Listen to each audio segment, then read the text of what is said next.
Assalamu alaikum.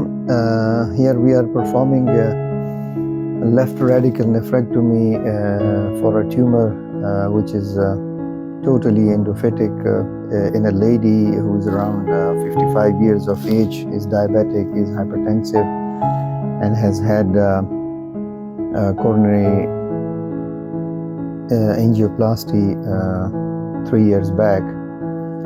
And she's a little overweight as well, so we don't have much space in her abdomen. So the gut is again and again coming into our field. Here you can see that there was a small bleeder around the gonadal vein, so we decided to dissect this gonadal vein and clip it so that it doesn't bleed. However, when we applied the clip, there was a little clot near the gonadal vein, so the clip did not actually clip the gonadal vein. Instead, it just grabbed the tissue around the renal vein. And then we grabbed a suction and a bipolar and slowly and gradually dissected the rest of the gonadal vein. You can see the small hole in the gonadal vein, as that has for the moment stopped bleeding, so we try to look for the artery. The vein is quite big and huge, and there is a longer confluence, so we are a little bit worried about clipping the vein, but let's dissect the artery. Here again, the artery is not in its usual location. It is at the superior border of the renal vein. So we slowly and gradually dissect the renal artery. So with the tip of the suction, now the artery has appeared. So we are happy about it, and now we'll try to dissect around the artery and apply one clip so that the vein gets collapsed. But here things are not easy because the patient's abdomen is quite huge. We cannot increase the pressure. The pressure that I'm working in is 12 millimeter.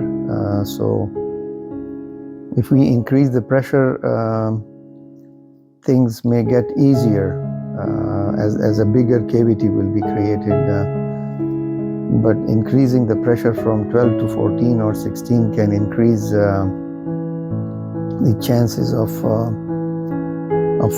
pulmonary as well as cardiac complications. So we have to struggle against the tissue. I have mobilized the colon from the pelvic brain to the crurum of the left diaphragm. However, the spleen was not dropping down, so the gut was not really getting away from the midline and the tissue that I am dissecting. That's why we had a lot of difficulty dealing with this hilum. Another thing is the venous anatomy here. You can see that the main renal vein is quite short, and then the tributaries are quite long, and then there is adrenal vein, and then here you can see that there is another vein which is traveling anteriorly, and then there was a gonadal, this one, yes, and then there was a gonadal vein which is having a small hole. So while doing the suction and irrigation, you always think of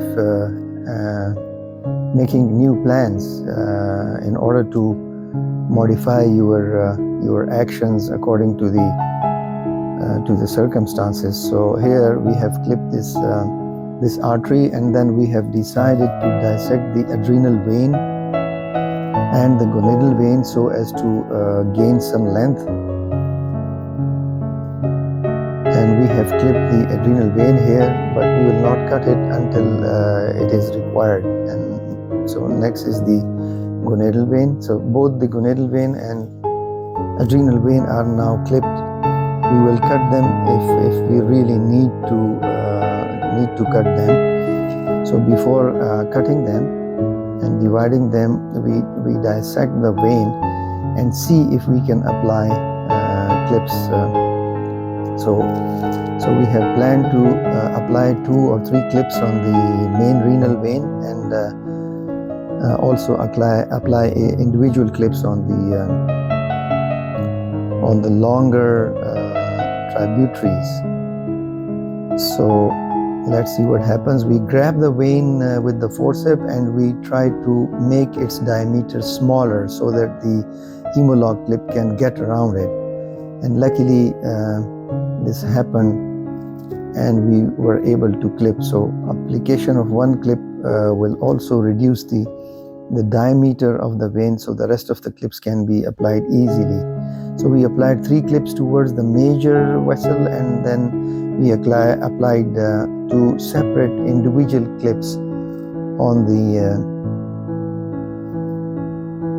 the tributaries of the renal vein.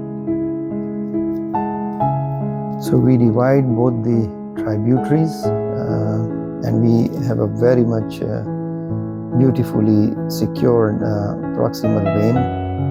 So we do not need to cut the gonadal and the adrenal veins. And we start doing dissection of the inferior surface or the medial surface of the kidney. However, this is not the end. When we dissect towards the artery in order to complete the hilum, we find that there is another vein which is directly going into the muscular tissue, into the psoas. We can't strictly call it lumbar vein because it is draining into the kidney. So this was another surprise for us. So surprises and difficulties are expected while performing laparoscopic surgery. However, dealing with them requires a lot of patience and temperament. So you always try to be slow, not fast, because the faster you want to be, the slower you will be. So the slow dissection of the artery, we decided let's deal with the artery first and then we will deal with the vein. Although ligashore can deal with this vein, but you never know.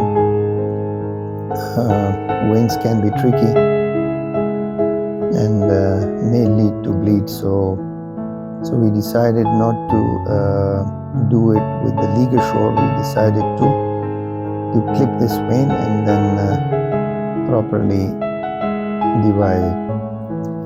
So before doing the vein, we dissected between the vein and the artery, and hence now we'll clip the artery first, then divide the artery. So the last thing that will be remaining will be that so-called lumbar vein.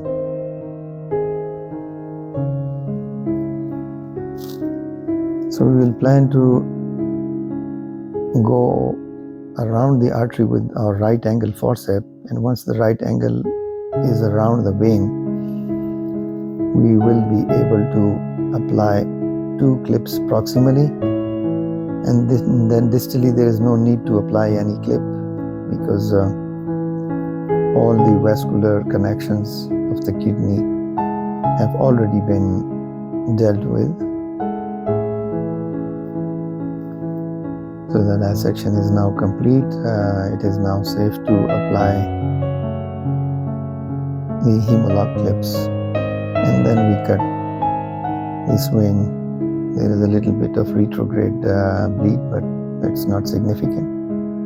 So we go ahead with the cutting. You can see the lumen of the vein. And then we cut the rest of the artery. Thank you very much for watching.